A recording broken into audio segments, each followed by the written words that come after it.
ఏ కిరాణా shop పైన చూసినా CAMPA banner, ఏ కిరాణా shop store లో చూసినా కానీ క్యాంపా ఫ్రిడ్జ్, చివరికి ఫాస్ట్ ఫుడ్ సెంటర్ ఫ్రిడ్జ్ కూడా క్యాంపాదే అయ్యింది. సడన్ గా మార్కెట్ లోకి వచ్చి మొత్తం మార్కెట్ ని షేక్ చేస్తుంది అదే క్యాంపా. అసలు క్యాంపా ఒక స్మార్ట్ మార్కెటింగ్ గేమ్ ఆడుతుంది. Fridge space equal to mind space. నేను ఇవాళ అమీర్పేట్ మెట్రో స్టేషన్ లో గమనించింది ఏంటి అంటే, ఎగ్జాక్ట్లీ సెంటర్ ఆఫ్ ది మెట్రోలో క్యాంపా ఫ్రిడ్జ్ స్టోర్ ని అయితే పెట్టడం జరిగింది. అక్కడ డైలీ థౌజండ్స్ ఆఫ్ పీపుల్ వెళ్తుంటారు వస్తుంటారు. ఎగ్జాక్ట్లీ క్రౌడ్ బాగా ఉన్న దగ్గర, బాగా ట్రావెల్ చేస్తున్న దగ్గర క్యాంపా ఫ్రిడ్జ్ అవుట్లెట్ అయితే పెట్టడం జరిగింది. దీన్ని విజిబిలిటీ మార్కెటింగ్ అంటారు. ప్రతి ఒక్క షాప్ లో క్యాంపా బ్రాండ్ ఉన్న ఫ్రిడ్జ్, దీన్ని డిస్ట్రిబ్యూషన్ డామినేషన్ స్ట్రాటజీ అంటారు. మిగతా కూల్ డ్రింక్స్ అన్ని ఆ ఫ్రిడ్జ్ లో ఒక కార్నర్ లో ఉంటే, క్యాంపా డ్రింక్స్ మాత్రం ఫ్రంట్ సైడ్ లో అండ్ క్యాంపా బ్రాండ్ మాత్రం ఫ్రిడ్జ్ పైన కనబడుతుంది.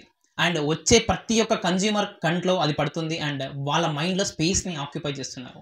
ఇది క్లాసిక్ కదా, దీనే పొజిషనింగ్ ప్లేస్మెంట్ గేమ్ అంటారు మార్కెటింగ్ స్ట్రాటజీలో. సో క్యాంపా అనేది డిఫరెంట్ గా గేమ్ ని ప్లే చేస్తుంది, మొత్తం ఆఫ్లైన్. అసలు మనం క్యాంపా యాడ్స్ ఎక్కడ చూడట్లేదు, మనకి ఎక్కడ కనబడట్లేదు, కానీ గ్రౌండ్ స్పేస్ లో మాత్రం మొత్తం అన్ని అవుట్లెట్స్ ని క్యాంపా మాత్రం ఆక్యుపై చేసేస్తుంది. దీనే silent marketing and wide spreading అంటారు. This is the strategy where silent brands will dominate overall the market and Campa is playing the game.